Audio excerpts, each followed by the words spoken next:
then share my screen. Here we go.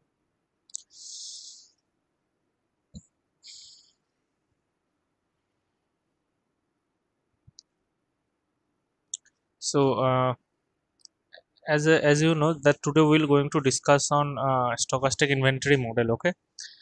But as per the number of lectures are assigned beyond this, I mean uh, on this inventory control or inventory theory, I mean it is very hard to tell. I mean they have not clearly specified the models that we should learn. They have just told that stochastic demand and deterministic demand, okay? But anyways, I have I mean it was very difficult for me to select the models. I have selected only two models out of it, out of the all the stochastic models, okay, that are very basic and can be covered up. So let us start. So how we can so last day we have seen various kind of classification of EOQ models, right? Various kind of classification of inventory models, and one classification was not there, and that is based on review, okay? So review can be the review on inventory can be in a continuous way, or which you can call as continuous review, or it can be periodic review, okay? So in continuous review the inventory level is continuously monitored, and as soon as you find that the inventory level is dropped at the reorder point or below the reorder point, you order the order quantity to refill your inventory. Okay, so that was for continuous review model. But in case of periodic review, what happened? There are periods when the reviews are done, and then in that period, and if it is found that the order has to be met, we have to make the order. Okay. So in this periodic review, there are two type of periodic review categories. One is single period, where you have a single period to take the decision of order quantity, and there is a multi-period option, okay? So what we will do today, we will do the stochastic model. One is for your continuous review, another is for your periodic review. Periodic review, that too again single period, for single period, okay? So this thing we will going to do today. So first the continuous review model, which is also called as two-bin system. uh, so why it is called two-bin system? So what we can think of the inventory is that the inventory, all the units, all the items in that inventory, we can divide it into two bins, okay? So the capacity of one bins, say the first bin is equals to the reorder point. So if I draw the graph, so if you can remember, suppose so this was the suppose this is the reorder point, okay? So this is the reorder point, okay? So the capacity of one bin is reorder point, means this much of items can be put in first bin, and the second bin contains the rest of the items. It means this much, okay? So this is the first bin, and items in the first bin, and this is your items in the second bin, okay? So initially the products are consumed from the other bin, that is the second bin. So initially the products are being consumed from this bin, so this bin is getting emptied uh, from the beginning, okay? Now once the sorry, yes, so once the second bin is empty, the new order is placed. So this is your second bin, right? So once it is empty, so when it got empty, it means that you are only left with the items which are basically the reorder points, right? It means you should order the items again now, okay? So once the second bin is empty, it means that you have come to the reorder point. So at that point you have to the inventory is left only with the inventory reorder level, right? Now order can be production done in case of manufacturing model. So again, as you have seen in the last class, that manufacturing model or purchasing model are almost similar, right? So if you are thinking about if you are trying to apply this model on manufacturing model, you can also do that. And in that case, ordering means in case of ordering, we have to run another production run. Okay, so during the lead time, units are consumed from the first bin, right? So first bin, so this was your first bin, which is containing the items up to reorder level, right? So during this lead time, so at this point, once your second bin is emptied, right? Once your second bin is empty, you have reordered, right? And after that, suppose there are some positive lead time, so after that, till the time your order is refilled, your inventory is refilled, the items from the first bin is getting consumed. Okay, so item of the first bin is getting dropped because it is consumed during the lead time. So the first bin is consumed only when it is the lead time. Okay, now what we'll do, so we'll have the inventory policy, and the inventory policy for this continuous review system actually tells that whenever the inventory level drops, or level of the product drops to R, that is the reorder point. Okay, place a order for q more units to replenish the inventory. Okay, so as soon as the inventory level is dropped at this point, right, we place a order. So by the lead time, during the lead time, when it is when it is come to 0, then the generally in the deterministic model, then the orders arrives, right, and we replenish the inventory level. Okay, and that replenishment level again goes up to q. So this is what the inventory policy in continuous review system is. Okay, and that's why it is also called, this model is called, right, reorder point order quantity, or in short R or Q model, or QRR model or policy. So R and Q means reorder point and quantity to be ordered. Okay, so this is giving you the answer when to order, and this is giving you the answer how much to order. Okay, so with this policy, there are some assumptions for this two bin system. So what are they? The model involves a single product. Okay, we are considering only a single product in our inventory, not more than one product. Okay, the inventory level is under continuous review.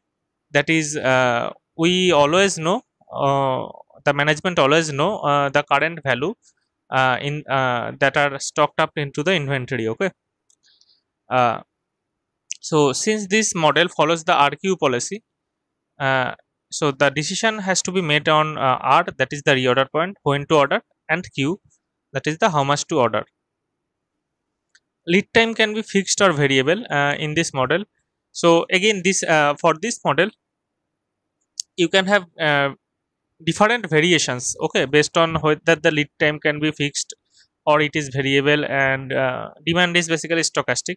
So there are whole lot of variations of it. Okay, so we'll assume that for our model, we'll assume that lead time will be fixed. Okay, now demand during the lead time is uncertain, that is probabilistic. Okay, and the thing is, we'll know the probability distribution of demand during that lead time. Okay, so that will be known to us. Demand is uncertain, we don't know how the demand will go, but we will have a probability distributions of that demand available with us. Okay, so that we can do some analysis on it. Now for this model, we'll allow shortages. Okay, so in the last class, we didn't do any model with shortages, right? But for this model, we will have since we are working with the uh, reorder point, working with the inventory level during the lead time. Okay, so we will have a chance of stock out, and that stock out is basically considered in this model. Okay, so when the stock out will occur, so if a stock out uh, occurs before receiving the order, right, the excess demand is backlogged. So we'll consider in this model that it is possible, since demand is uncertain, it is possible that when we have order that during the lead time the demand goes high and the inventory becomes empty, but demand still goes high. Okay, there is still demand when the inventory become empty, so the item will not be cannot be supplied to the customer, and we will assume that for this model backlogged is allowed. Okay, if shortage occurs, then backlogged are allowed. Now a fixed setup cost k is incurred each time an order is placed, that you are already habituated with, right? And a fixed holding cost h is there, and in case of stock out, fixed shortage cost small p is incurred. Okay, for each backorder unit per unit time until the backorder is filled. So small p will be the cost for each item that is backordered, or okay, and for each time, I mean for during the time duration. So the much so there are two factors involved. One is the quantity of the, I mean the number of the backorder, and for how long it is backorder, right? So both the factors are keep into mind while designing this model. Okay, and another factor that is another cost is associated with there, that is capital P, which is basically the purchase cost. Okay, so there will be two P's. One is capital P, the purchase cost of, I mean unit purchase cost of the item, and another is your small p, that is the unit shortage cost of the item. Okay, so as you know, as I have already told, that this model deals with two decision variables, right? One is your deorder point, another is your order quantity. So first we will try to find out the order quantity. Okay, so what will be the economic order quantity for this two win system? But the thing is, unfortunately there is no formula available to find out the exact value of the EOQ for this model. Okay, so what we have to do, I mean how much we will order? Is there any clue? So the thing is, we see, though we do not have any exact value, we can have some approximation. Okay, for this EOQ model, and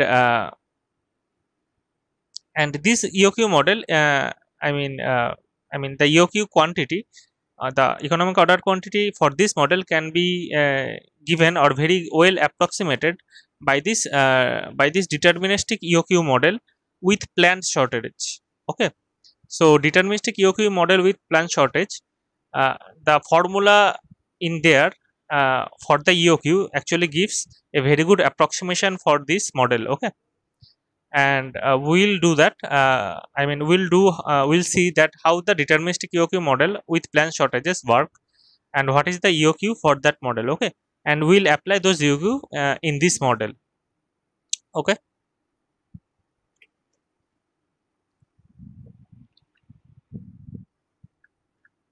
so let us see the deterministic EOQ model with planned shortages, how it works. So in planned shortages, when a shortage occurs, so there are some assumptions for this model as well. Okay, so when in the planned shortages, when the shortage occurs, the customer wait till the product becomes available again. Okay, so it is not that when the shortage occurs. So there are two options, right? I mean there are not option, two scenarios that can happen if you are not able to fulfill the demand of the customer.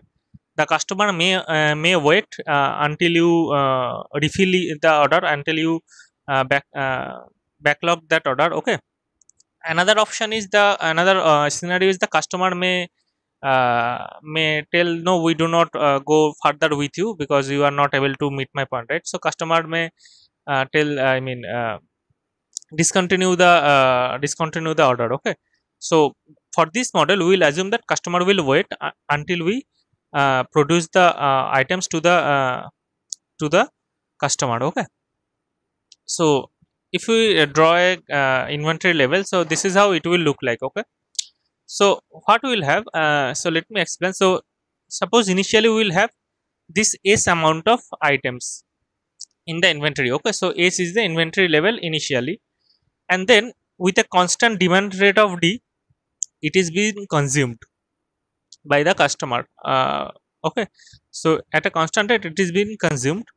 Now what happened, after some point, I mean after some point, so this will reach to the inventory level will reach to 0, right? But at that point also the demand will continue, so the inventory level will drops below 0. It means these items are being backlogged. Okay, so item below this line is basically backlogged. Now we'll again, for this model, we'll again simply assume that the lead time is 0 and the instantaneous replacement is there. Okay, so you may ask that even if the I mean, since the lead time is 0, why are we not refilling this item when the inventory level reaches at 0, right? So that question may arise, that since the lead time is 0, so we can always put a reorder when the inventory level reaches 0, right?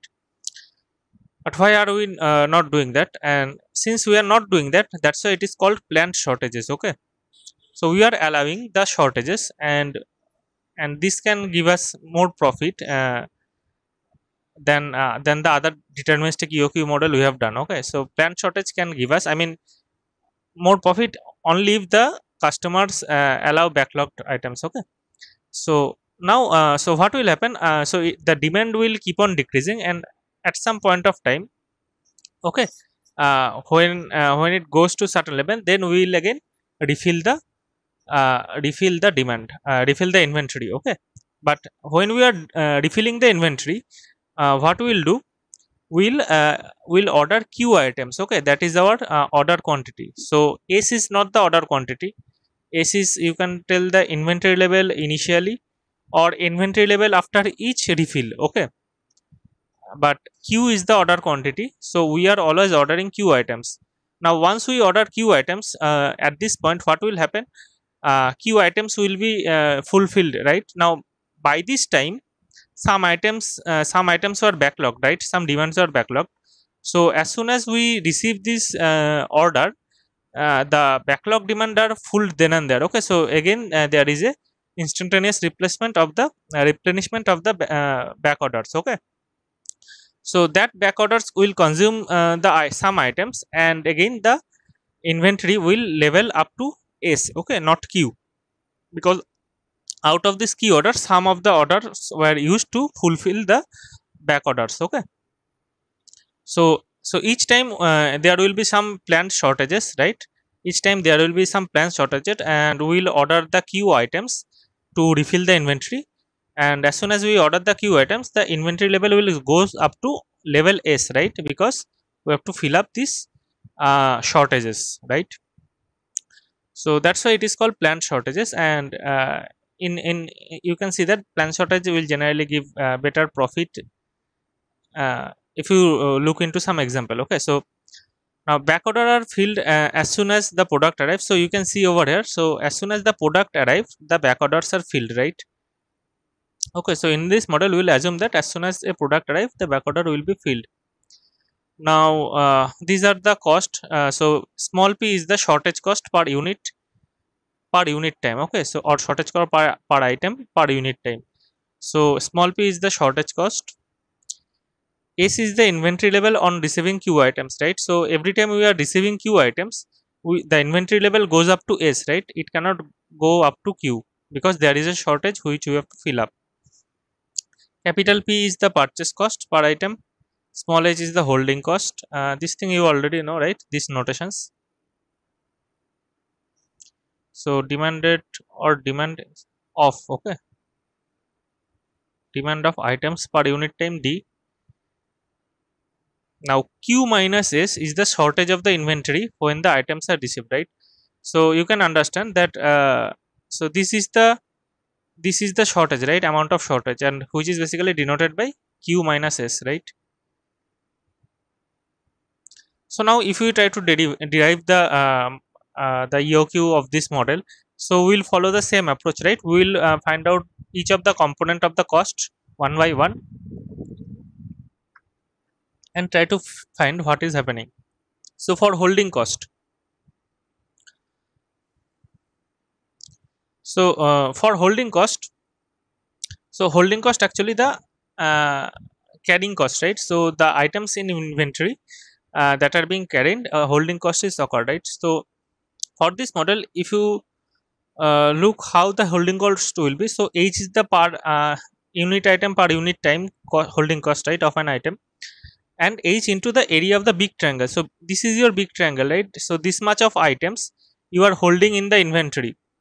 Okay, this much of item you are not holding in the inventory, right? Because there are shortages, your inventory levels reaches 0 at this point.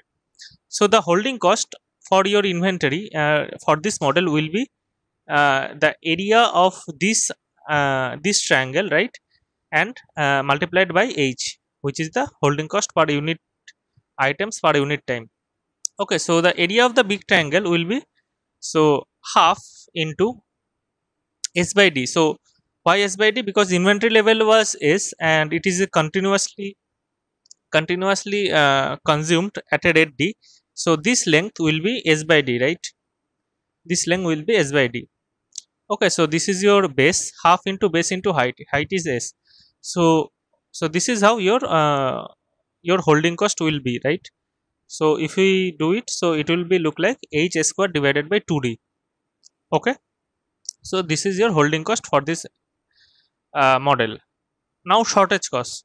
So what is the shortage? Which how many items denote the shortage? So this part, actually this smaller triangle actually gives you the total items of total shortage item, right? So the shortage cost will be p, right? P into the area of small triangle, right? So what will be the area of small triangle? So again half into base into height, right? So if you look at it, so what is the base? So this is the base, right? So the base is basically nothing but q by d minus s by d.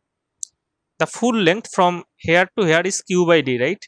And from starting to this point is s by d, right? So the base of this smaller triangle is q by d, and height is base of this smaller triangle is q by d minus s by d, and height is basically q minus s, right? The amount of shortage.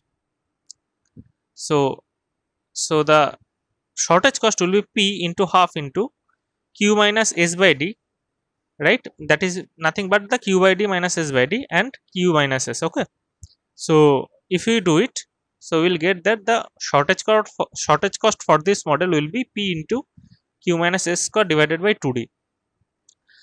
Okay, so total cost is basically setup cost plus purchase cost plus holding cost plus shortage cost. Now setup cost, as we know, it is fixed, right? Setup cost is fixed, which is k. Purchase cost is p per item, and we are ordering q items in every cycle, right? So q is the purchase cost. Okay, and then we'll have this holding cost, which is h square by 2d, and then we'll have this shortage cost.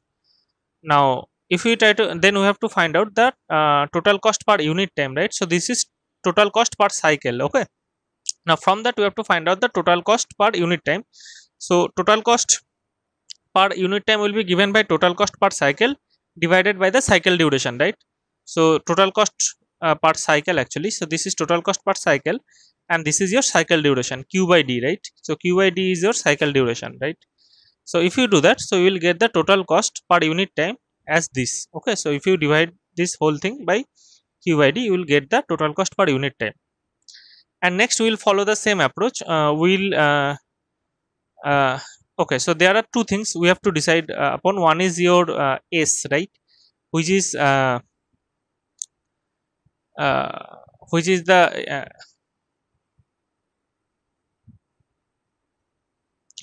the inventory level after the inventory is refilled, and q is the order quantity. Okay, so what we'll do, we'll do two partial derivatives of that equation. One is based on one is for s, another is for q. Okay, so first let us do the partial derivative with respect to s.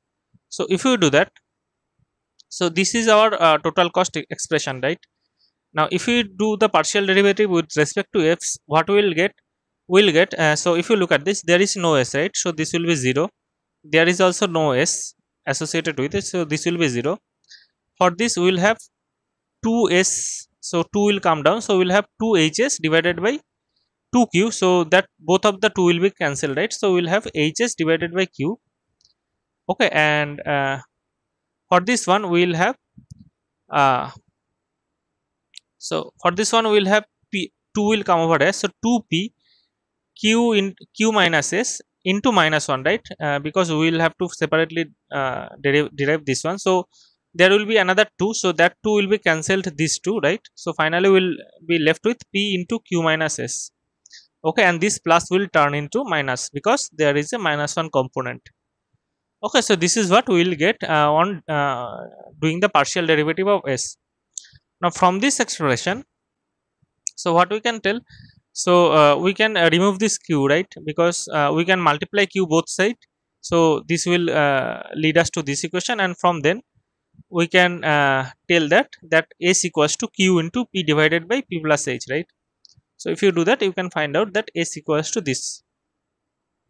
Okay, and next we will do the partial derivative with respect to q. Okay, so what will happen, so if you do the partial derivative with respect to q, so there are q in this term, right? So what it will be, so it will be like since q is in the denominator, okay, so we'll have minus dk by q square, right? Now this term will there is no q, so it will be 0. Now for this term again we will have minus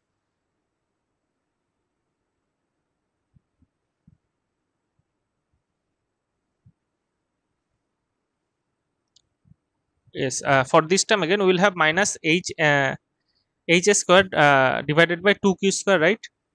Now for this one the formula is of like derivation of u by v in this format, right? So that is what it is done over here. So if you do the v squared, so in denominator we will have v square, and then we will have in the above we will have like uh, this v into v into derivative of u minus u into derivative of v, right? So that thing is done over here. Okay, so now if you simplify it over here, so eventually we'll reach at this point. Okay, so you can study it by yourself, and so eventually we'll reach at this point of from where we can remove this q square, right? Okay, now once we have come into this point, what we can do, we can place the value, we can place the value of s by this term in this equation. Okay, so once we replace s with that value, okay, so we will replace s with the value in the left hand side. Okay, in the left hand derivative over here, so we will get this kind of equation. Okay, so you keep on simplifying this, and once you keep simplify this, you will get this kind of result. Okay, so we'll get so we are replacing the value of s with this term over here, and if you keep on moving there, okay, you will find that the value of q is nothing but this one. Okay, root over 2 dk divided by h into root over p plus h divided by p.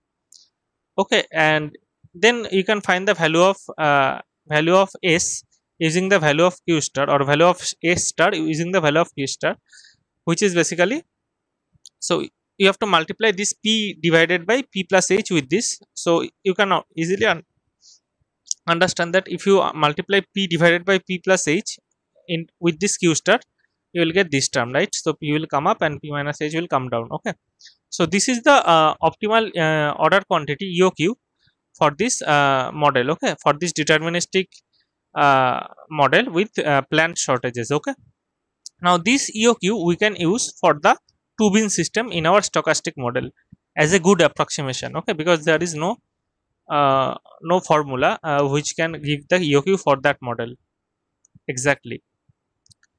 So once that is done, so we now got the EOQ value of this model, and next thing what we have to do, we have to find out the reorder point. Okay,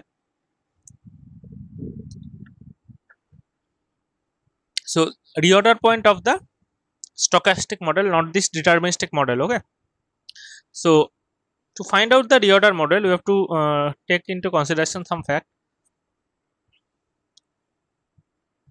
Mohammaji is asking something for what is the value of H and P?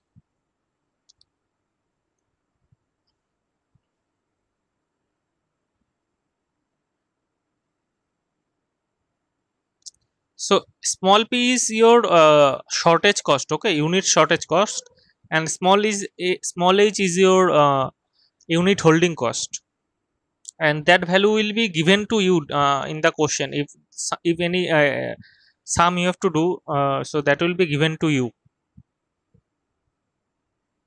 Is it what you are asking, or anything else? Yes, sir. Okay. So value of P and H will be provided to you. Okay. So that is your unit shortage cost and unit holding cost respectively. Okay. So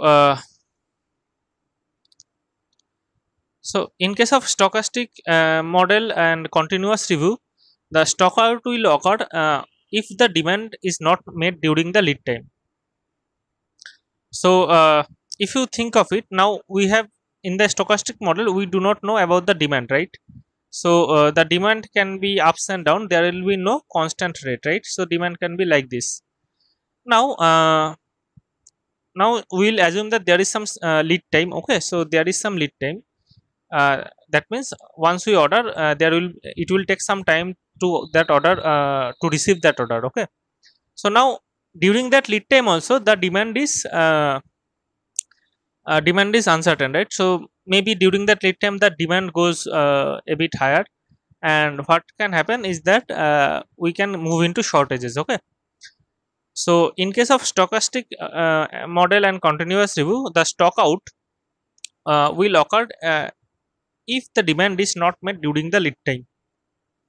Okay, because prior to lead time, so lead time starts at this point, right? At the reorder level your lead time starts until the order is refilled, right? So during this time, if the demand is not met, then only you can move into the shortages.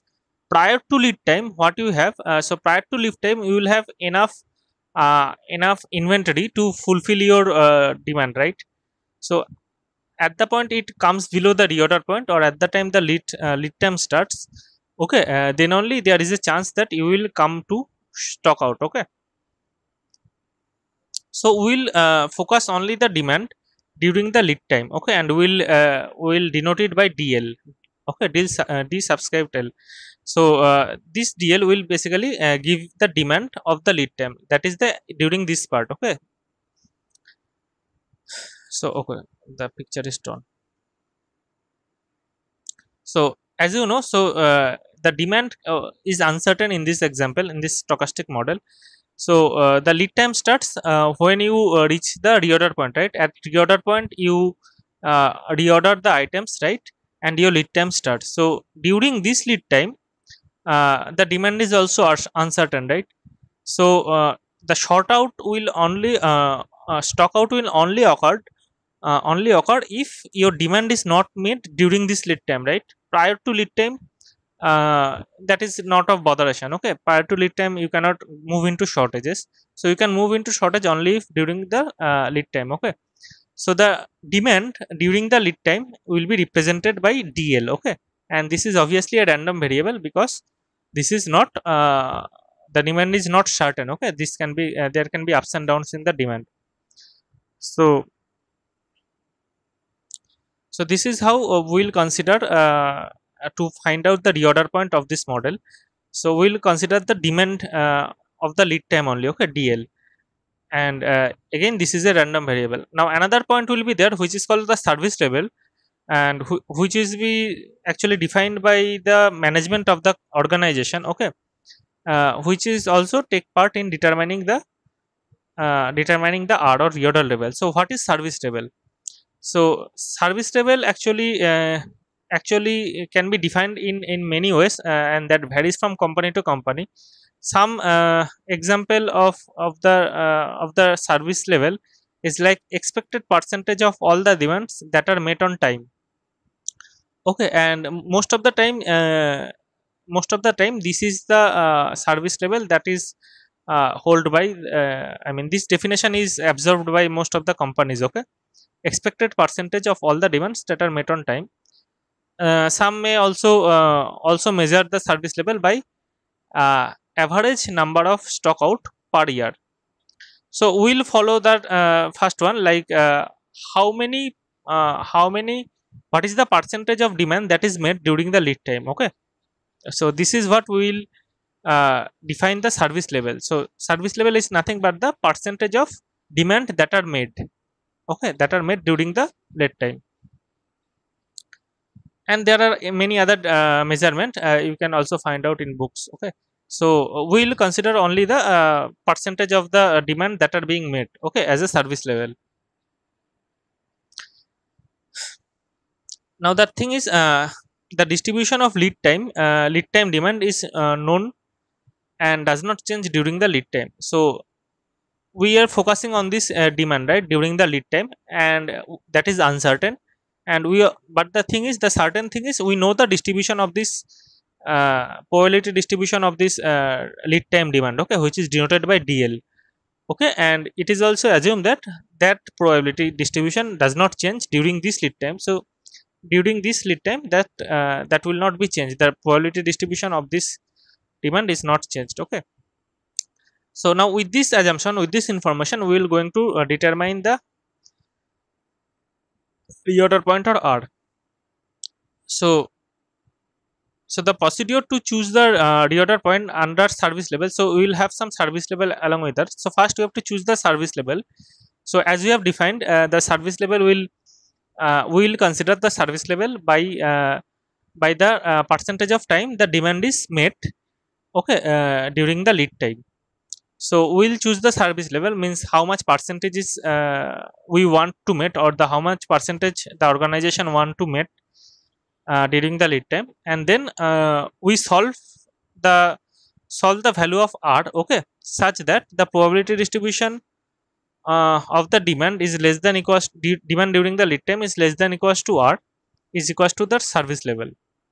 So we have to choose a percentage that we want our customer to get service this percentage of time during the lead time, okay. And once the management decide the service level, then we will try to fit that service level over here and try to solve this equation, okay. So probability distribution of distribution of DL, or the demand during the lead time, will basically play a role to determine the R, okay. So let us take an example. So let the lead time demand follow a uniform distribution over A to B. So during the interval A to B, suppose the distribution of the lead time demand is following uniform distribution, okay. So how it will go then? So therefore the expected lead time, okay, so expected lead time will be A plus B by 2, okay. So the interval of this uniform distribution is A to B, right? So the expected lead time for this expected demand for this uniform distribution of the demand will be A plus B by 2, right? That is the mean value of that uniform distribution, okay. So now P means so the probability that the lead time demand is less than equals to R, that is the reorder level. So okay, so let me, I forgot to describe this term. So you probably understand what this term is meaning. So it is basically meaning that the probability that the lead time demand is basically less than equals to the reorder level, okay. So probability that the lead time demand is less than or equals to the reorder level. So if this condition hold, the lead time demand is less than equals to R or the reorder level, is basically the scenario when the demands can be met during the lead time, right? So when the demand is less than the reorder level, the items in hand in the inventory, okay, then only you can meet the demand, right? So this DL less than R is the condition when you can meet the demand, and probability of that condition is something which will be defined by the management, and which we call the service level, okay. So now we have to find out the expression for this one, right? So that expression for this probability value will differ differ from distribution to distribution, right? So if you follow the uniform distribution of DL, we will get one kind of answer. If you follow the normal distribution, we will get another kind of answer. So that will based on the distribution. Okay. So for this uniform distribution, so if we try to further expand this, so this probability of lead time demand less than or equals to being less than or equals to the reorder level is nothing but R minus A divided by B minus A, right? So you can follow the uniform distribution for that. Okay, so this will give you the value of R or reorder point should be this one. Okay, so the expression for reorder point, if the lead time demand follow the uniform distribution over A to B, okay, over the interval A to B, then the expression for reorder point will go like this. Okay, which will be A plus service level into B minus A. Okay.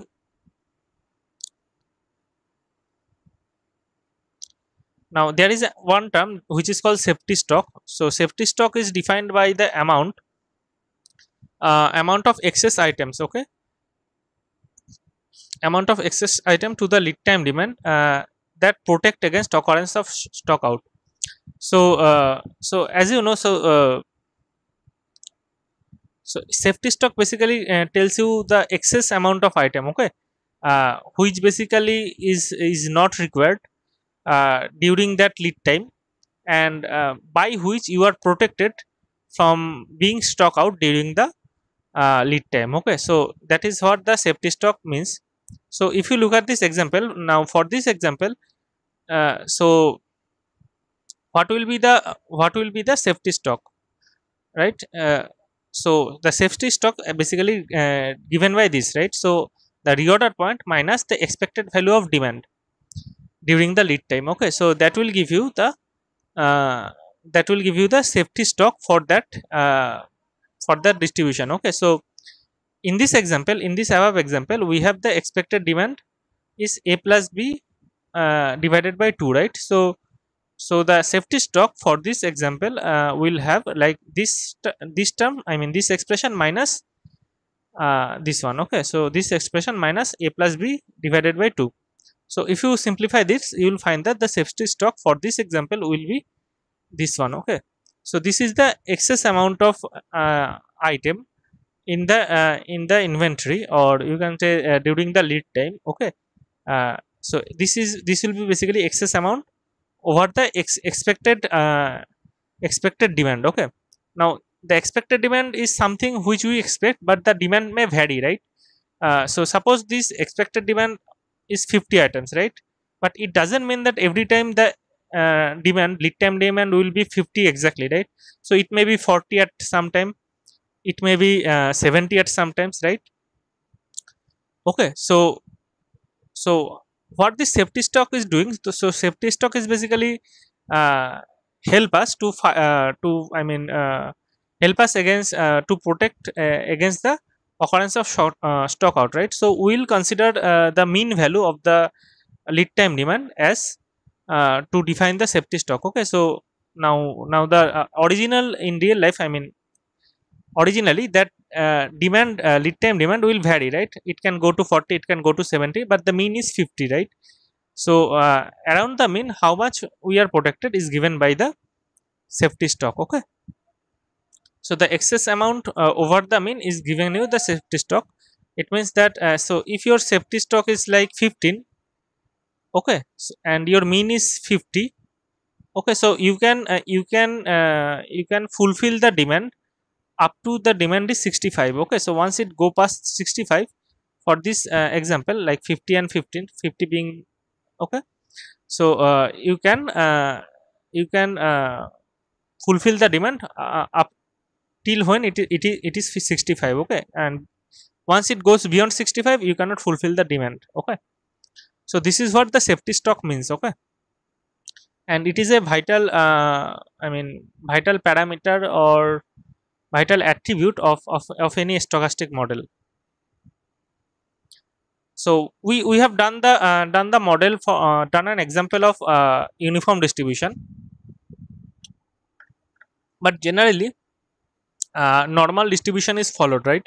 So we'll do the same thing for the normal distribution. Okay, so we'll try to find out what will be the reorder point for normal distribution of this 2 bin system. Okay, so now we will suppose that the lead time demand DL follows the normal distribution with the mean mu and variance sigma squared. Okay, so as you know from your mathematics class, that normal distribution has I mean any distribution has these two parameters, right? One is your mean, another is your variance, right?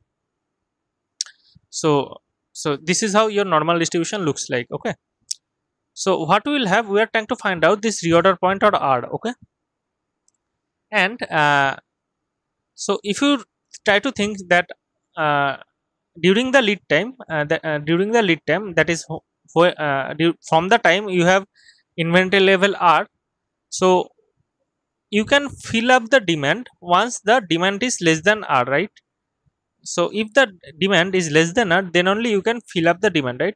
So this region, this shaded region actually gives you uh, the area or the what can I say, the demand that you can fulfill, right?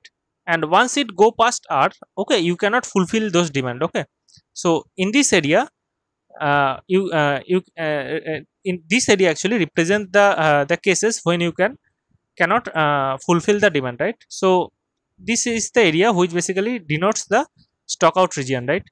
And this is the area where which denote basically the time the cases when we can fill the demand. Okay, now if we try to standardize it, so in the standardized model, so you have the distribution of I mean value of 0.5, right?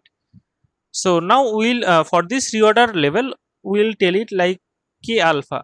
Okay, so this area which for which the stock out will occur, we'll consider this as alpha, and we will tell that this value, I mean the value associated with the reorder point over here in this standardized curve will be k alpha. Okay, and we will try to find out how this k alpha how to find out the value of k alpha and how it is affecting uh, the reorder point. Okay, so let us go further. So let the service level be defined by the percentage of the demand that is made during the lead time. Okay, so the percentage of the demand uh, that is made during the lead time. So what is the percentage of the demand that is made during the lead time is this area, right? So we have now moved into the probability distribution. So what you can tell that this level, this area, this shaded area in this standardized curve is basically gives you the service level, right? So this is the percentage, I mean the area, the percentage of the area in this curve is basically gives you the service level, right? Now probability of the stock out in this standardized curve, what will happen? So the probability of the stock out will occur only with the standardized value will get past the k alpha value, right? So k alpha value is associated with the reorder level.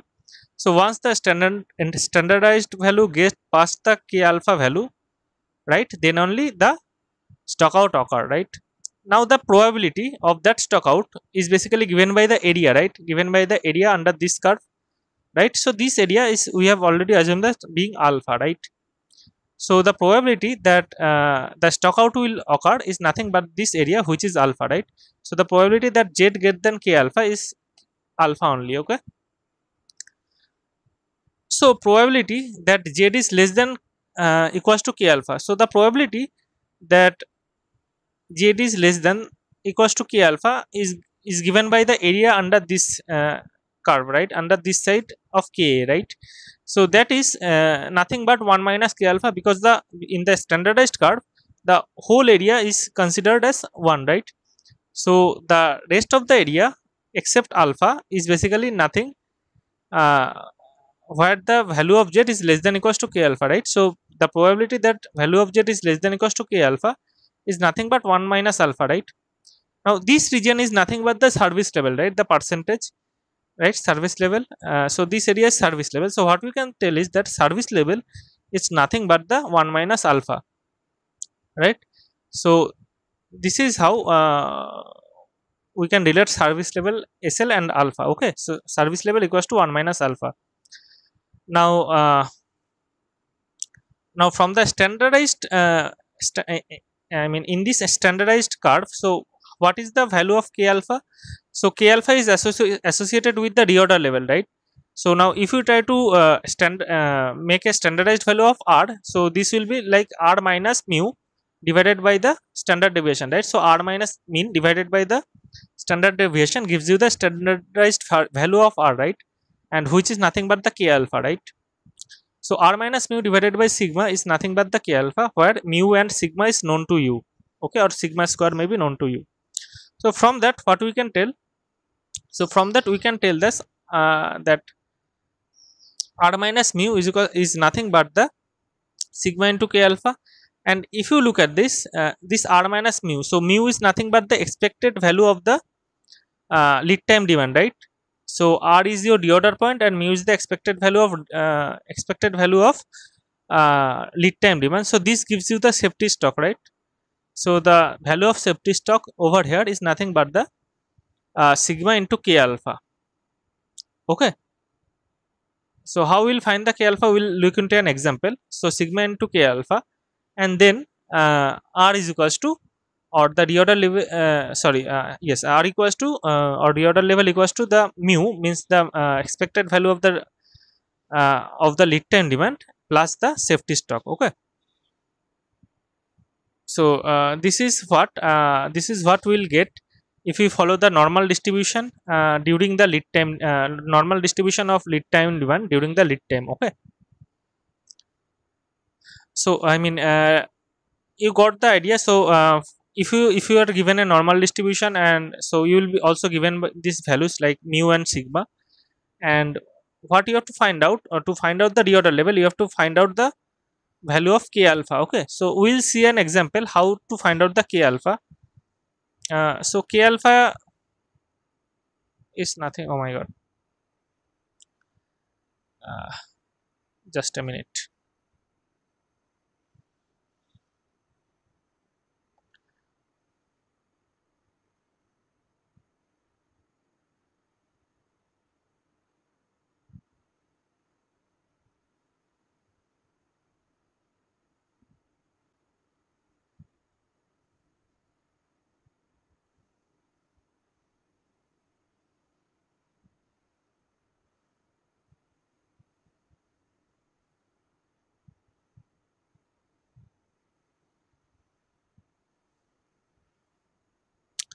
So let us look an example how can we use the k alpha. So suppose the service level is I mean for this example, suppose the service level is defined as 75%. Okay, it means that the management wants during the lead time, okay, at least 75%, or at most 75% of the demand is met. Okay, this is the management decision. So if the management decide to find I mean to serve the customer 75% of time during the lead time, okay, so what it will look like? So suppose this is the value associated with the reorder point. Okay, so this area over here should be 75%, right? So for this example, so this area should be 75%. Okay, so what is the value of alpha? So alpha is this area, right? So this area alpha, that is the right hand side of k alpha, is basically 1 minus SL or 0.25, right? The next thing what we have to do is to find out the k alpha, right? Now we will find that the value of k alpha will be 0.675 for alpha being 0.25. Okay, and how to do that? So we have to do a inverse search in the table for the normal distribution. Okay, so we have the value of alpha is equals to 0.25, right, which is actually guarded by this. So value of alpha is 0.25. So what you have to find out in this table, you have to find out where the value is 0.25 or near to it. Okay, so if you look at it here, it is 0.2514, here it is 0.2483, and here it is 0.2546, right? So the value of 0.25 will lie between these 2 points, right? lie between these 2 points. So the k alpha, value of k alpha, which will be basically, so this is associated with 0.6 and the column is 0.7, right? Sorry, 0.07. So the value of k alpha will be 0.67 and something between 0.67 to 0.68, right? So that is, so we can tell that the value of k alpha will be, value of alpha will be 0.25.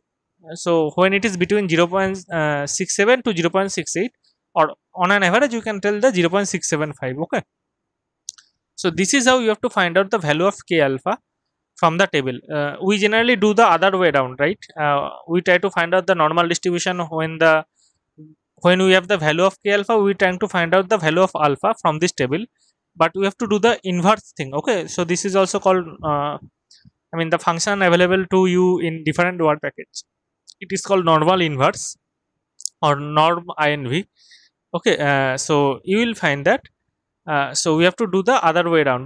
We'll have the value of alpha, and from that we have to find out uh, the value of k alpha. Okay, but this table generally does the other way around. Okay, so anyway, so we will get, so you now got to, you have the idea how to find out the k alpha. So once you get the k alpha, and for this example which is basically 0.675, then you can put it into the formula. So value of k alpha you can put it into the formula, and this will uh, give you the expression for the reorder level for this example. Okay, now if the mu and sigma value is given to you, you can find out the reorder level for this model. Okay, for this example. So this is how we'll work with the two bin system. Okay, so in two bin system, as we saw that the EOQ is given by the deterministic model. Okay, with planned shortages, and the reorder level is basically given by the service level, and the distribution, I mean, probability distribution of the demand during the lead time. Okay, these two factor demand, I mean, decides the reorder point of this model.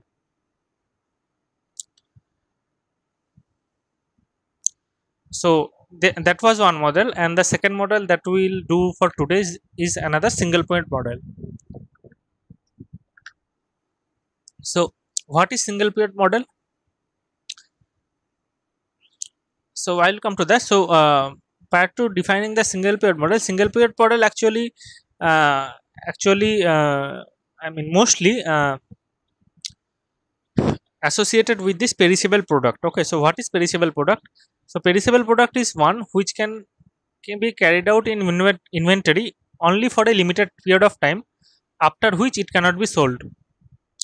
So we have a very limited time, I mean, for this perishable product we have very limited time to sold, and we can store it up into the inventory for that limited time, and beyond that time you cannot sold this item.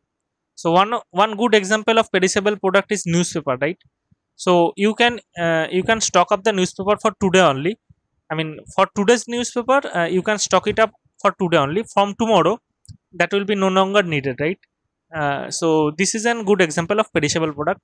Flour also you can tell that the flour is also an example of perishable product, because maybe a flower, once you plucked it up from the tree, maybe it will go well for 1 or 2 days. You cannot go beyond that, because after that it will be of no use, right?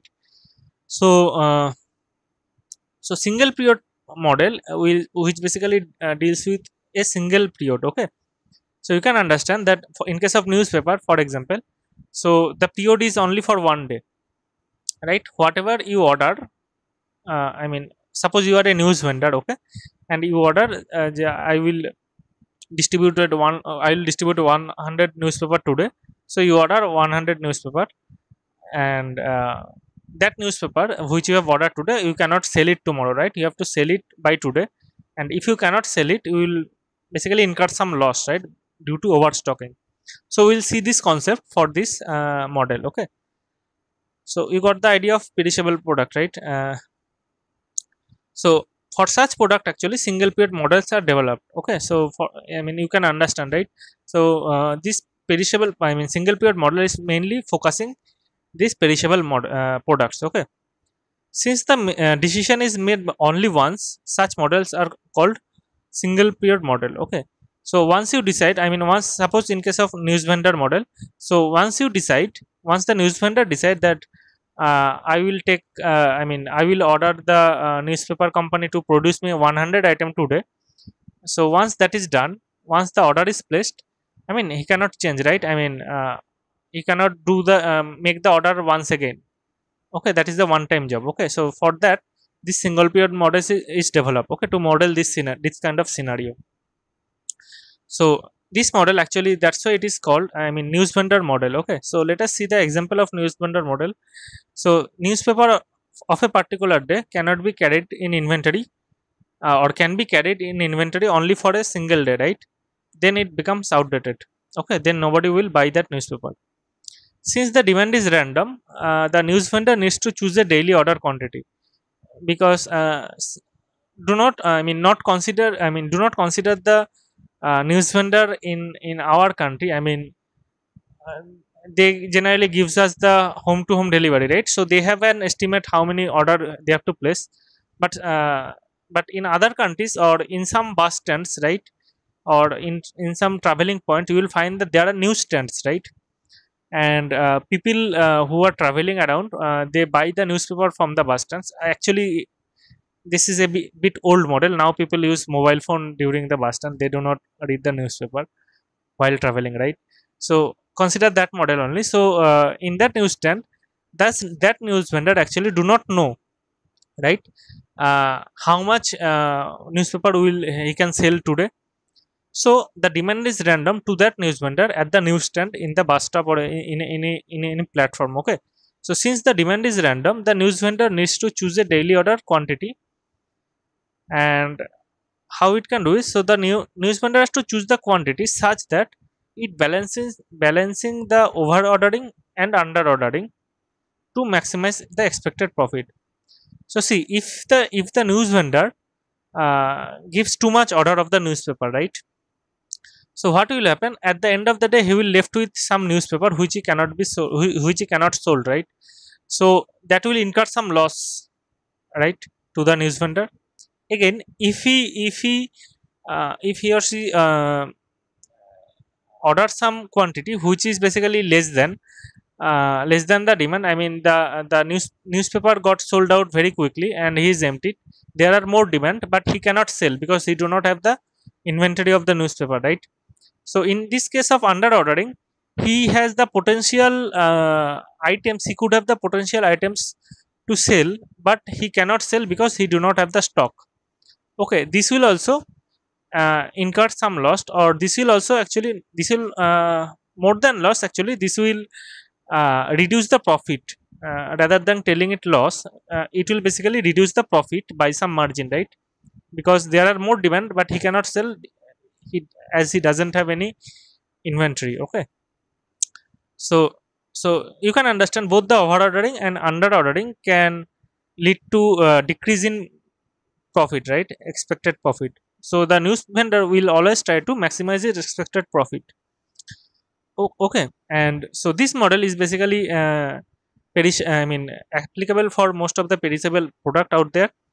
And so our objective is to find out the order quantity for that,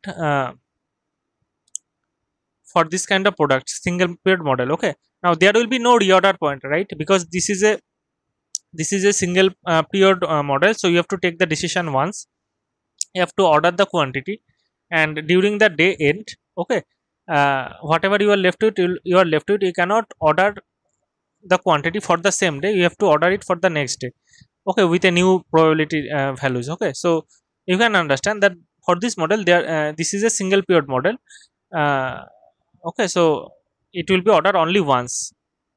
Okay, and that's why we do not have any reorder point for this kind of model. Okay, so we only have to find out the EOQ values. So now for this model, there are some assumption as well. So the model involves with a single perishable product. Okay, so whichever model we have done in the inventory level, we have always dealt with the single product, right? There are models with multiple product, which is, I mean, out of scope. Now the model involves single time period. as it cannot be sold later, right? So that's why we are having a single time period.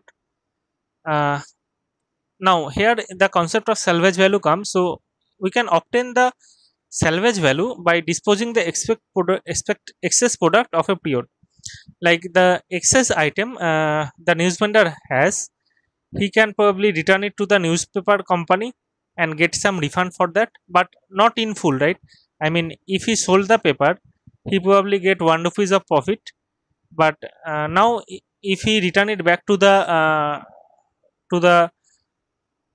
newspaper company, he will probably get 25 paisa or 50 paisa per paper, okay, which is not up to the mark. Okay, so but again it can get some salvage value by disposing the excess product. Okay,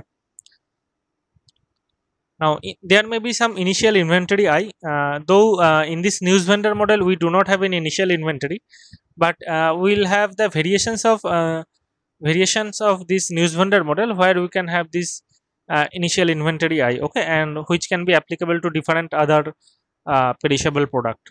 But for this news vendor model, we do not have any initial inventory, okay, but in generic there can be. Now let q be the order quantity, uh, that is the decision variable, and therefore inventory after receiving the order or is basically q plus I. So initially we have I items in the inventory, and then we ordered q items, right? So the inventory after receiving the order is basically uh, so the inventory level is basically S, which is basically the summation of q plus I. So you can think of the scenario like that. Suppose the news vendor which we are considering for our example has another friend who is a news vendor, okay. Now the friend of this news vendor, okay, he received his order of his newspaper, and he distributed some of his newspaper, okay, and now that friend actually feel not feeling well, okay, so he wants to return to his home. So what that news vendor and friend news vendor does is given his newspaper to this first news vendor which we are considering. So now what we can tell that friend actually help him to have some initial inventory, right? And the our news vendor actually already have ordered that q quantity, right, to the company, so he will also receive the q quantity from the company. So he received q newspaper from the company and receive I from the friend, which is not a regular thing, okay. So might be an initial inventory which you can consider as an initial inventory. So the total inventory or inventory level after receiving the q or order is basically S, okay, which is basically summation of q plus I. But anyways, for this model we will consider this I to be 0, and hence S will be equals to q, okay. So now if we are given I, we can use S as the decision variable in place of q and then find q. So we are trying to find out the order quantity, right?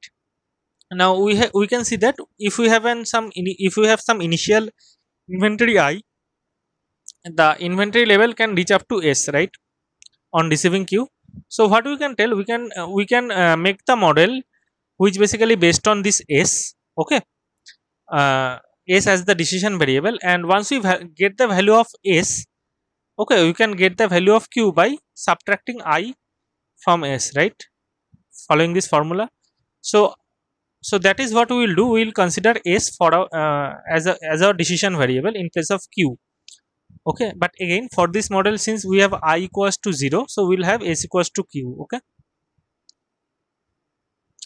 And next is demand D is random with known probability distribution, and K, capital P, H and small p are basically setup cost, purchase cost, holding cost and shortage cost respectively, as we have already dealt with them, okay. So now with this assumption, so we will consider this news vendor model with no setup and no initial inventory, okay. So no setup means there will be no setup cost, that is K equals to 0, and I is equals to 0, okay. So you can also think about this, I mean about this no setup model, because see, the newsstand is set up only once, okay, and for every day, every period, he do not have to set up the newsstand, right? So we can consider the setup cost for this newsstand or for this news vendor is basically zero every day or every single period, right? So that is why we'll consider this model where k is equals to 0. But again, there are other model where k greater than 1, k greater than 0 and I greater than 0 happens to be, but we will not see them. Okay. So now with this information, so the item that the news vendor can sold, what is the item that the news vendor can sold is nothing but the minimum of the demand and the stock, right? But D is the demand and S is the inventory level. See, if D is the demand and D is the minimum, so so so there are two cases. Once D is less than S and once D is greater than S, right? So once the demand, when the demand is basically less than the stock of the newspaper or stock of the items, right? The news vendor can only sell D amount of items, right? D amount of newspapers, because the demand is only D, and which can be satisfied by the stock.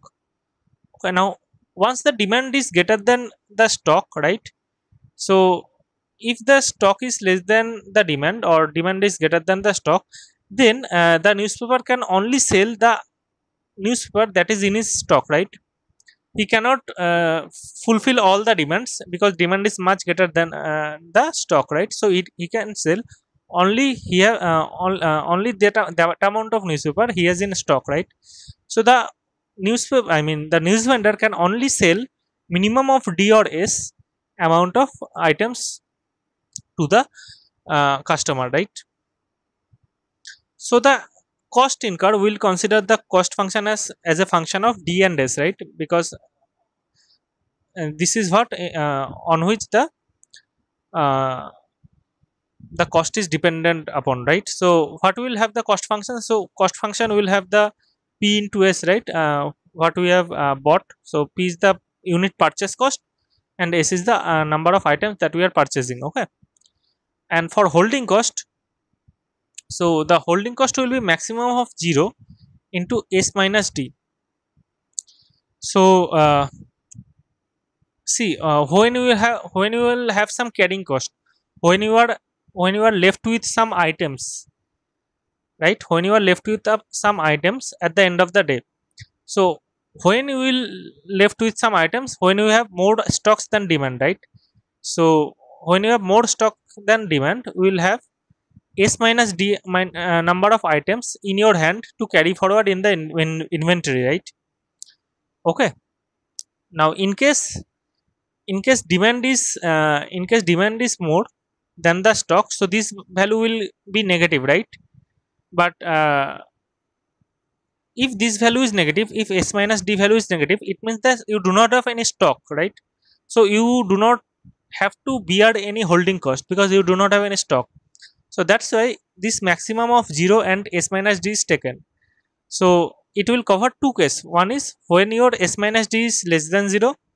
So it means that your demand is greater than your stock item. So at the end of the day, we will not have any stock. So it will provide 0. The maximum of these two will provide 0, right? And the other case is when your D is greater, when your stock item is greater than your demand. So at that time, at the end of the day, you will have some stock, right? Then only you have to incur some holding cost or carrying cost for the amount that are excess, which is basically represented by S minus D, and obviously that will be greater than 0 at that moment. So that will be multiplied with the holding cost. Okay. So this will give you the holding cost for this item. Okay. Similarly, for the shortage cost, we'll have the other way around. So we'll have to find out the maximum of 0 and D minus S, right? Now when you will have shortage you will have shortage when demand is greater than stock, right? So demand is greater than stock. When you will have this scenario, you will have some shortage, otherwise you will do not have shortage. Okay, otherwise shortage will be 0. So maximum of these two will give you the shortage for that period, and if you multiply with the unit shortage cost, so you will get the total shortage cost. Okay. So this is how the cost function is given to you.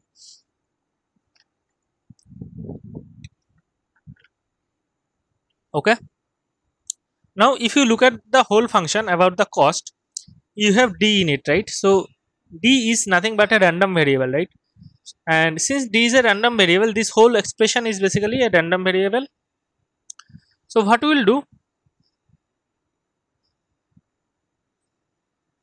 so since d is random with probability distribution pd of d, so let this be the probability distribution function of the demand. Okay, so we'll have cds. So since d is random, this cds is also random, right?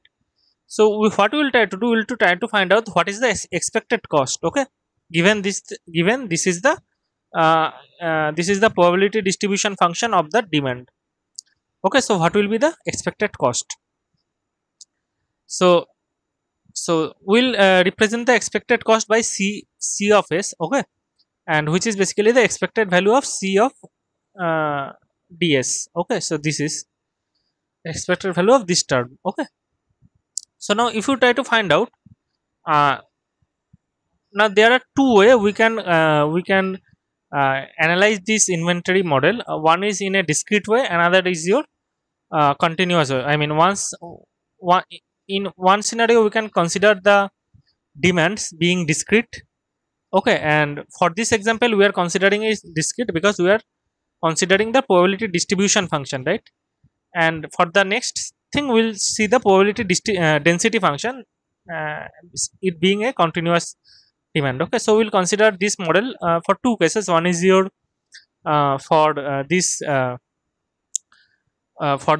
discrete demand, another is your for continuous demand. Okay, so so the expected cost will be given as, so since this is a distribution function, what we will have, so the expected cost will be given as from summation of from 0 to infinite, right? And the cost function of it multiplied by the probability distribution, right? So summation of small d from 0 to infinite, and for this small d we have to find out the cost. Okay, and multiplied by the probability of that demand, probability that the demand will be there. Okay, so if we do this multiplication and sum up for all the probabilities, so we will get the expected uh, value, right? Expected cost of this model. So now if we simplify it, so you will find that this ps, so if you break all the term one by one, so we will have this ps into summation of d from 0 to infinite of pd, right? So summation of d from 0 to infinite of pd is nothing but 1. So summation of all the probability will be 1, right? So if you multiply ps with this one, what we will have, you have ps only, right? Okay, similarly for the second term, what we have, now if you look at the second term is basically associated with your holding cost, right? And holding cost will only occur once your demand is less than the stocked item, right? So the demand is less than the stocked item. So stocked item is s, so the value of d can go from 0 to s minus 1. Okay, and in that case you will have some holding cost, and holding cost into this item, right? So this will be your holding items in the inventory and multiplied by the probability distribution over here. Okay, and for d from s1, from for summation of d from s to infinite, for this holding cost term will be 0 because that maximum of this will return you to 0, right? So we'll can remove that term. Okay, so we can minimize the summation from 0 d from 0 to infinite. For this second term we can minimize it to from d from 0 to s minus 1. Okay, similarly if you look at the third term, what we have, we are considering here the shortage cost, right? So the shortage cost will occur only when you have the demand greater than or equals to your stock items, right? So if you look at this, so we'll consider the demand then from s to infinite. Okay, now from 0 to s, this value will return you 0, right? So we'll not consider that part. We'll only consider for demand from S to infinite, and we'll multiply the probability distribution of it. Okay, so if you simplify this expression, right, it will give you this expression. Okay.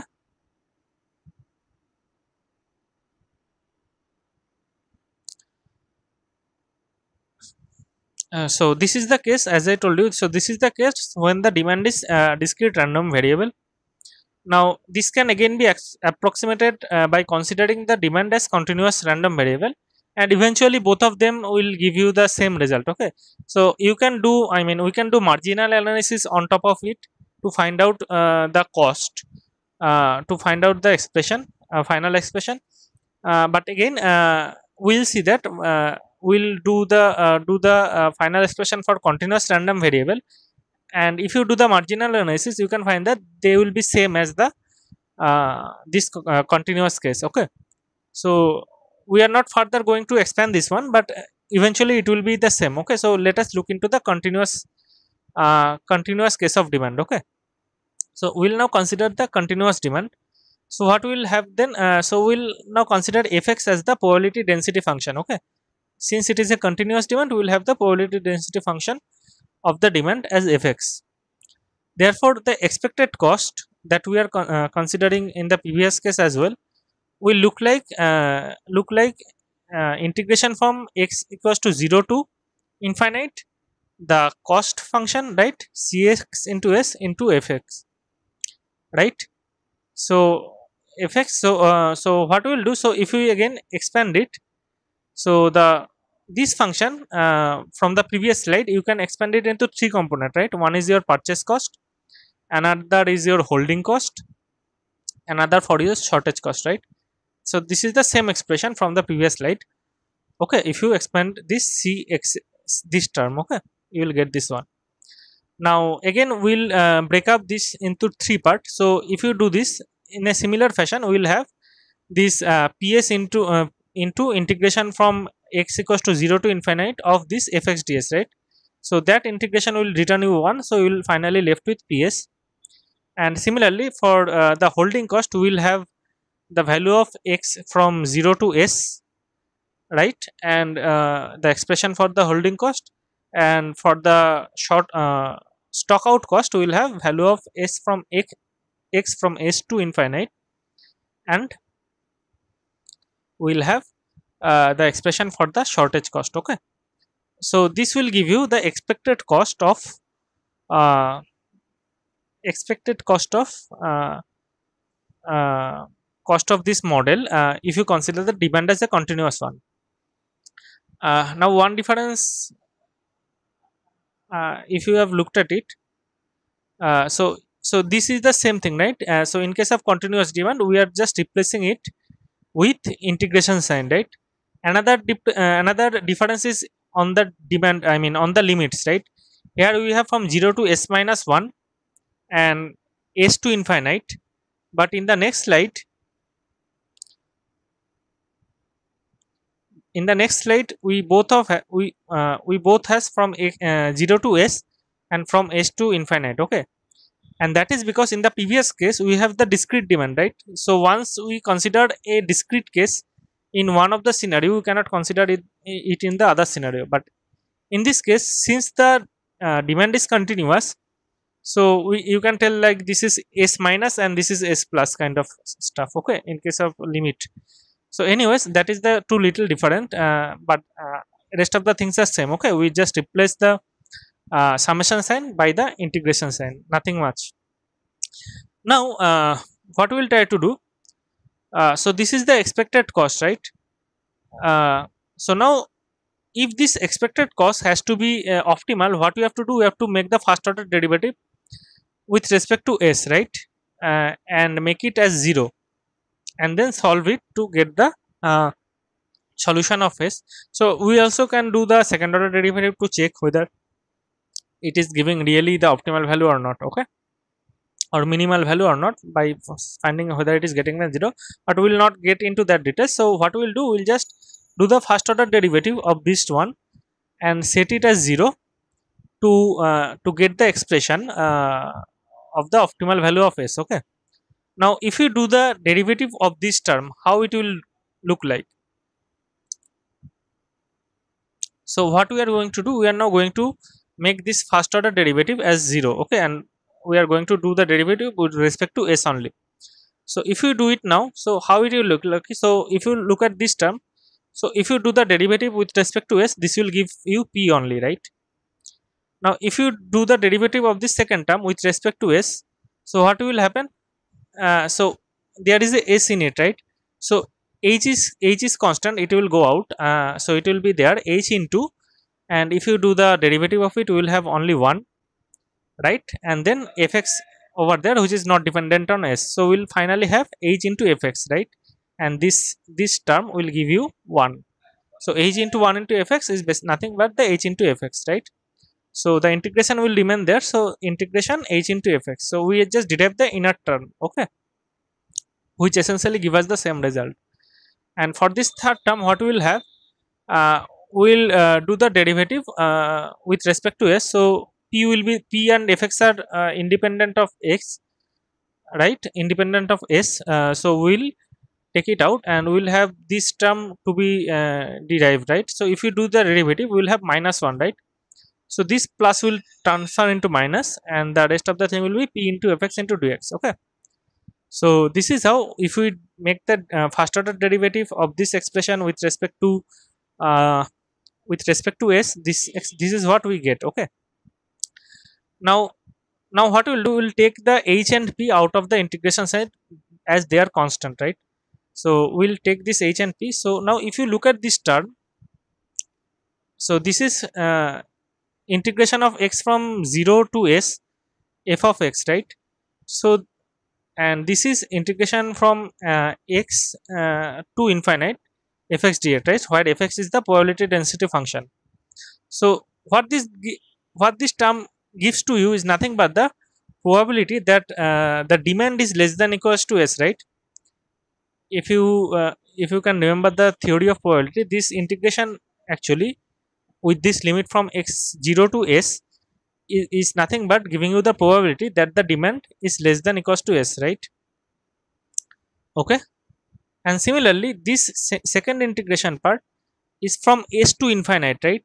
So what we can tell, from s to infinite means we can tell that is 1 minus 0 to s, right?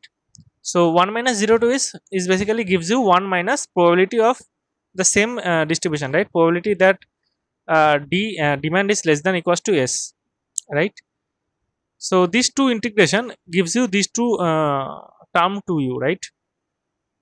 So now if you further simplify it, you will find that this probability distribution, okay, is basically should in case of optimal case, this that the probability the demand is less than or equals to the stock of item, optimal stock of item should be this one.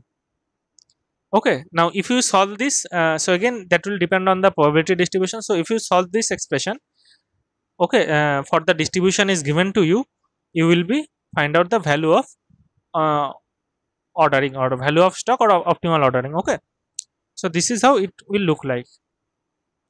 Now you will find, so in book we will find kind of different expression for that, so let me get into that. Okay, so now the probability that the demand is less than s star or optimal stock level denotes the optimal service level, right? Because this is your optimal value of stock s star, and d is less than equals to s star means your demand is always fulfilled, right? So that probability is nothing, probability of your demand is full is nothing but your service level, right? So this since this is the optimal value of the stock, so this will give you the optimal service level. Okay, that is the service level for which the overall cost is minimized. Okay, now if you remember the expression, we had like this probability distribution is equals to small p minus capital P, right? And we have like small p plus capital H. Okay, so next what we will do, So this small p minus capital P, we can consider it as unit or unordering under ordering cost, okay, or CU. What so what this term is means, what this term means to, so see, this P, this P is nothing but your shortage cost per unit. Okay, just a minute.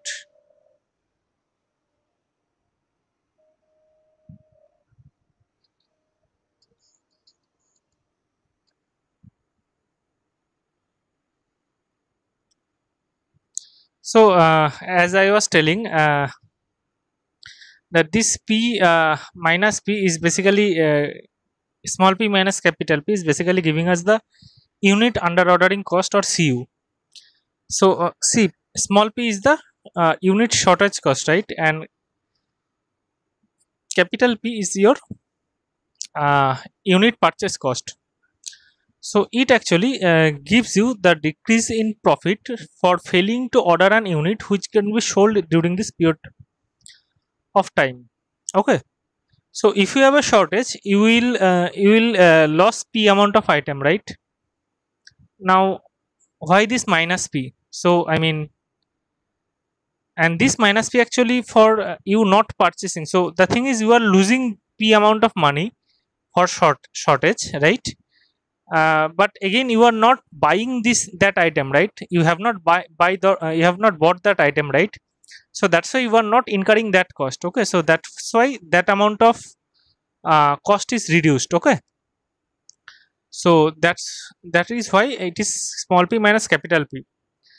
I mean, if it looks like a bit difficult to understand this capital subtracting this capital P. The thing is, if you look at the total cost function, the total cost function will go like this one. Okay, so at the optimal point, you will have some stock level says A star, right? Right now, when you will have under ordering, so if you have A star minus 1, okay, or S minus 1, whatever you say. So if you have this S minus 1, so for that we will have some so this difference between this level, okay, this difference is basically give you the loss in profit, right, or decrease in profit. Now this difference, see, if you, since you have not bought this item, so you do not have to incur that cost. Okay, plus I mean, so that's why that minus P over is there, and you have a shortage cost of P. Okay, so you got the idea of why the minus P is there.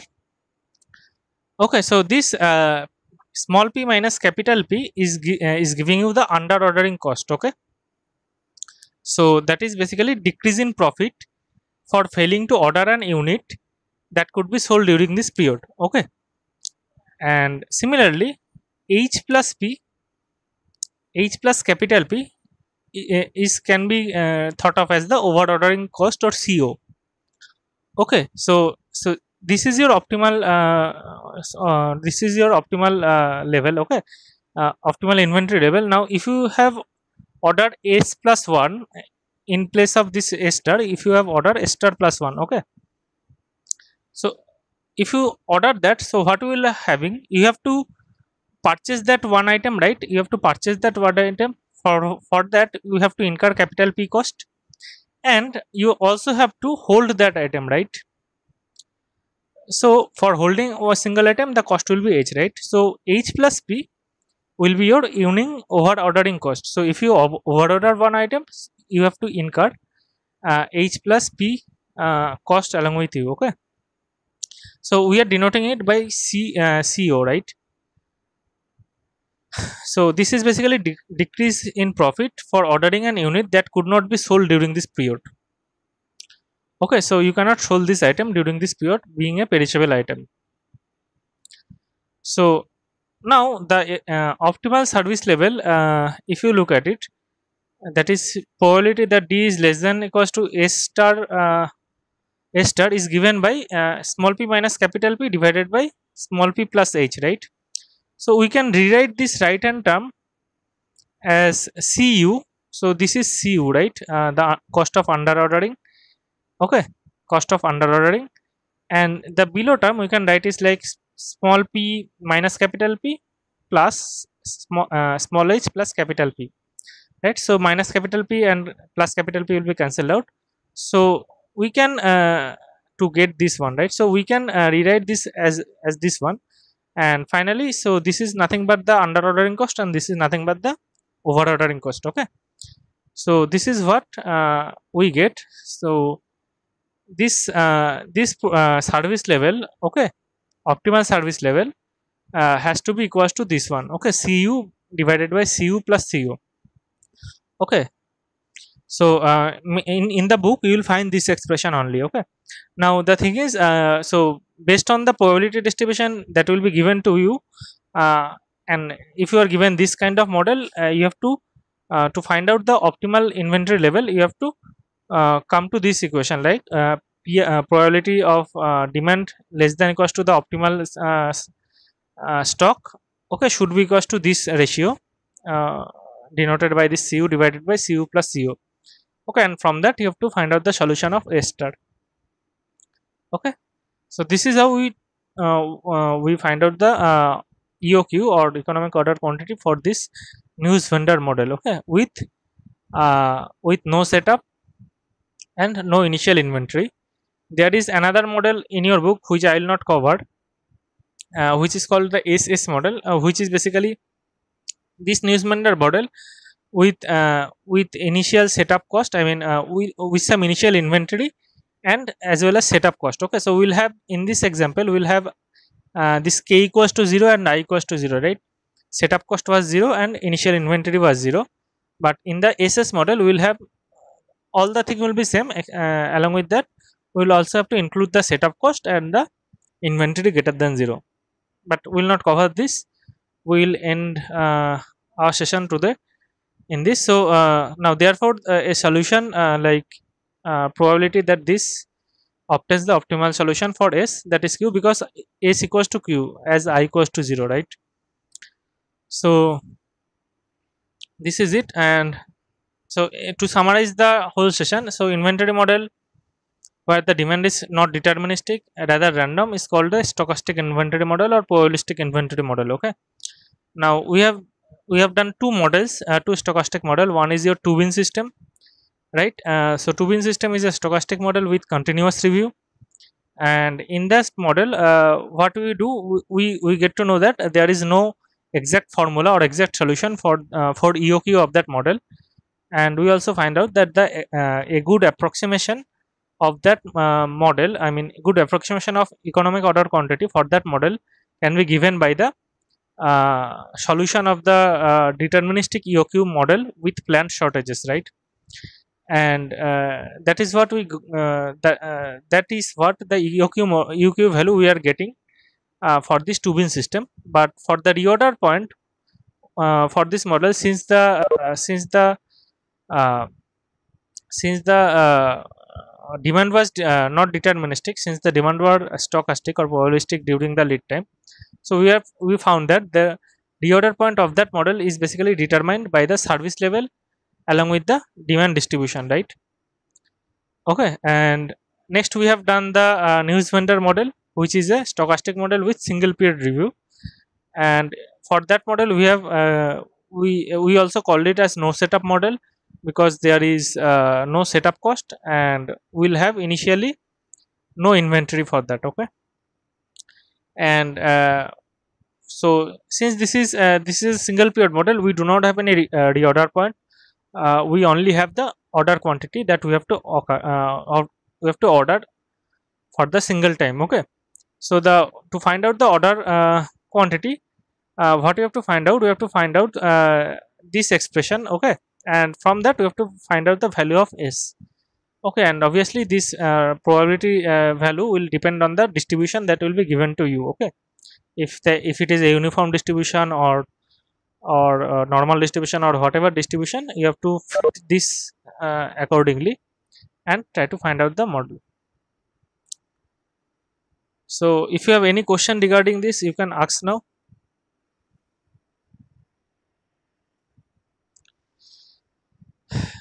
If you have any question regarding this deterministic model, you can ask now.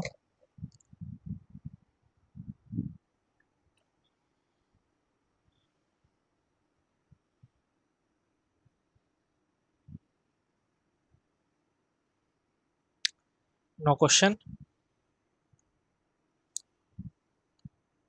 Okay. So next thing is feedback.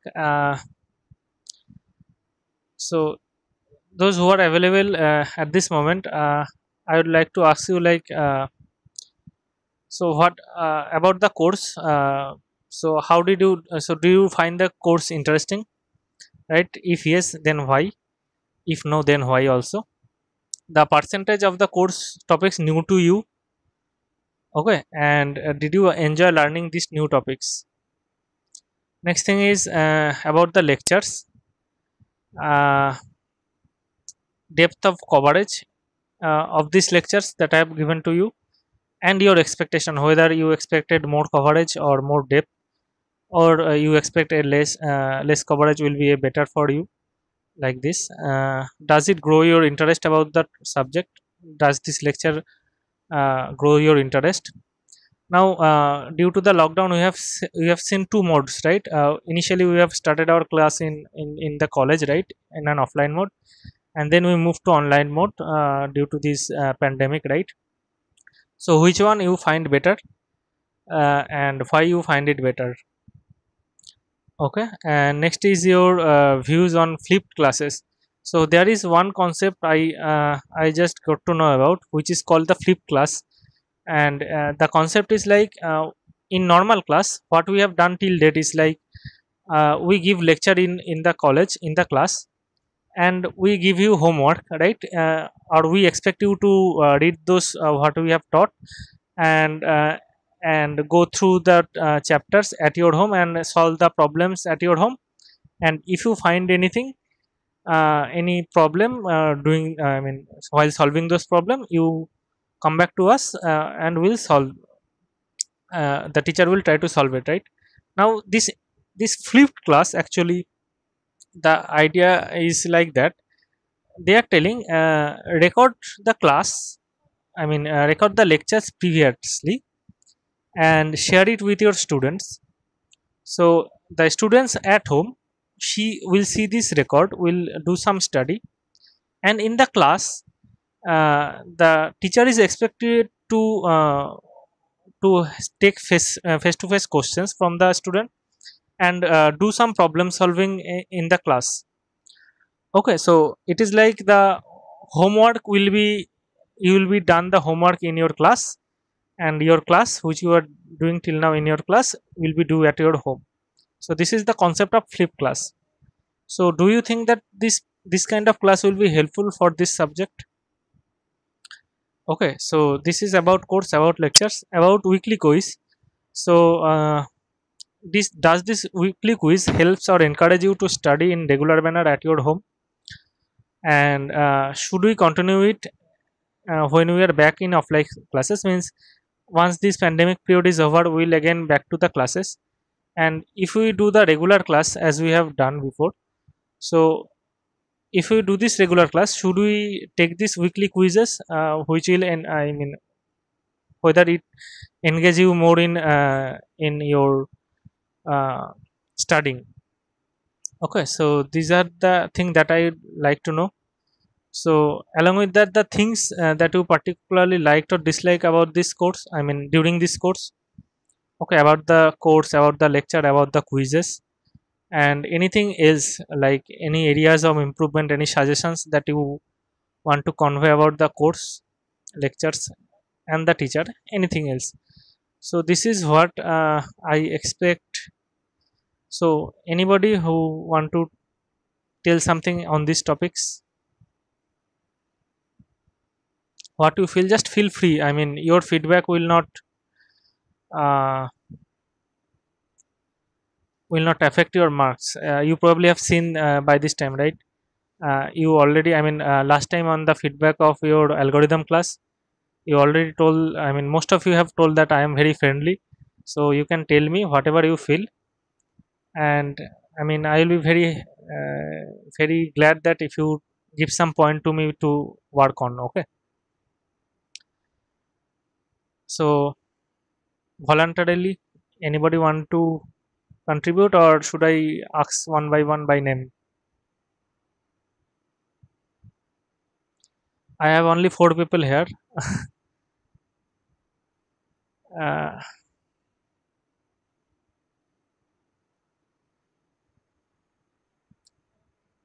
Bidisha, who is Boogie Woogie?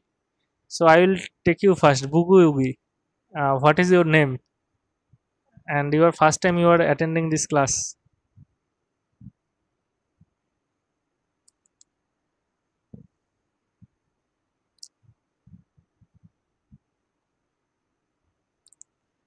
Boogie Woogie. Yes. Okay, you left. Great. Bidisha, you want to tell something?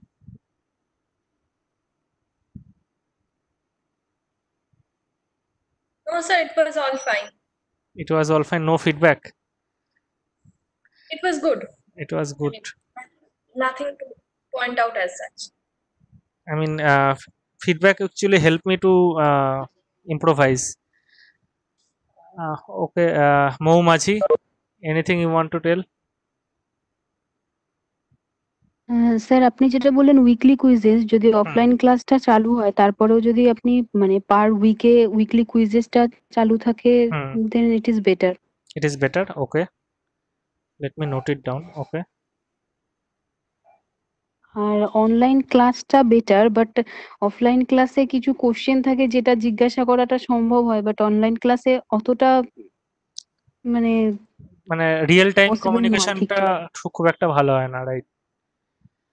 না আসলে এটা করতে করতে অভ্যাস হয়ে গেছে অফলাইনটা, অনলাইনটা এখনো এটা চালু থাকলে হয়তো আবার অভ্যাসে দাঁড়িয়ে যেত বাট অফলাইন ক্লাসটা যেহেতু করতে করতে হ্যাবিটে দাঁড়িয়ে গেছে ওটা ওইভাবে কোশ্চেন করে অভ্যস্ত হয়ে পড়েছি পুরো। হুম, got your point. Okay, আর কিছু?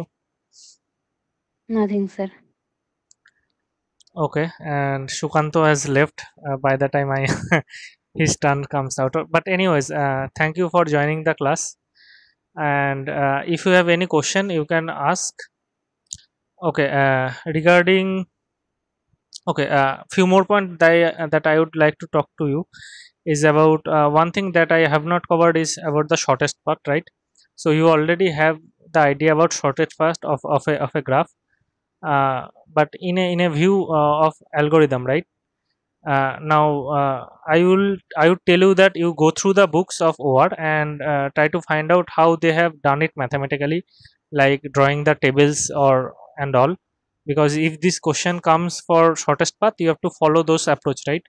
Drawing the table, finding out the values of those. So just go through those concept once. I mean, just see how this thing is done in OR using the tables. Okay. Uh, Next thing is Mou Maji, you wanted I mean about the clarification of the queuing theory exam, right? So sir আমার queueing theory আপনার যে লেকচারটা রয়েছে lecture বুঝতে কোনো অসুবিধা হয়নি, আমার main problem হচ্ছে কোশ্চেন থেকে ওখানে কোশ্চেন আইডেন্টিফাই আমি ঠিক করতে পারছি না ওটা। okay, so that I will sit with you someday. Okay, and as per your convenience, so কবে সুবিধা আছে তোমার বলো? স্যার আপনি আপনার মতন সময় বলুন, আমি কোনো অসুবিধা নেই, এর যদি অন্য মধ্যে কোনো আর কোনো ক্লাস না ক্লাস থাকে দিন। আর কোনো ক্লাস হচ্ছে বা আছে এই উইকে আর হ্যাঁ, পিকেএন স্যারের ক্লাস হচ্ছে আর আমাদের ওই টিসিএস এর একটা ক্লাস হয় ওই গ্রুমিং ক্লাস ওটা হচ্ছে। মানে ওগুলো কবে কবে আছে? টিসিএস এর ক্লাসটা মোস্ট রবিবার থাকে আর পিকেএন স্যার শনিবার করে ক্লাস নেয়।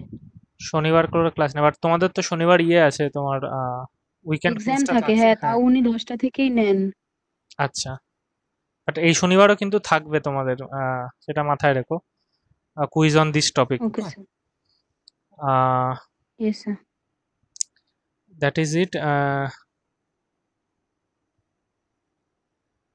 So okay, so for the queuing theory, so we can take one session queuing theory. Boogie Woogie want to tell something? Yes, Boogie Woogie.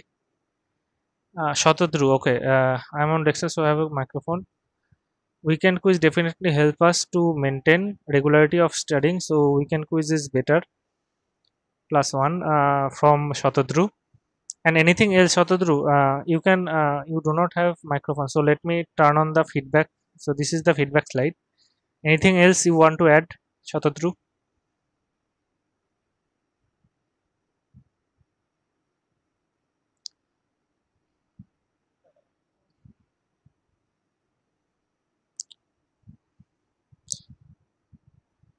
Concept of flip class, you liked it, okay. So I can also see flip class.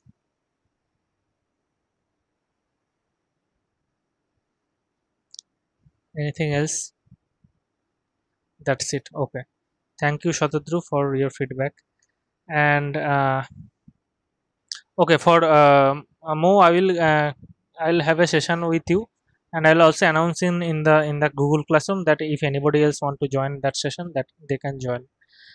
Okay, another thing and probably last thing is uh, you will have I don't know whether you know it or not, but if you like this subject, operation research, and if you want to pursue higher study on it, there is one option available in ISI.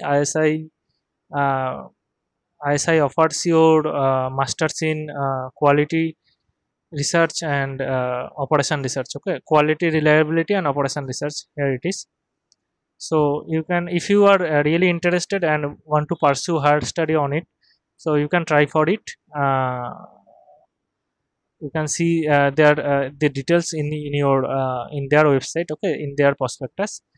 So you can see all the eligibility. BE Tech degree is also eligible for sitting for this exam. So for their selection procedure, there they have some exam which is highly mathematical, and you have to clear those mathematical exams and interviews, then only you will get a chance to there. Okay, so this is just for your information. If you are planning to do something with OR in your life, in your later phase of life, okay, you can try to pursue some higher study on OR from this STEM institute like ISI.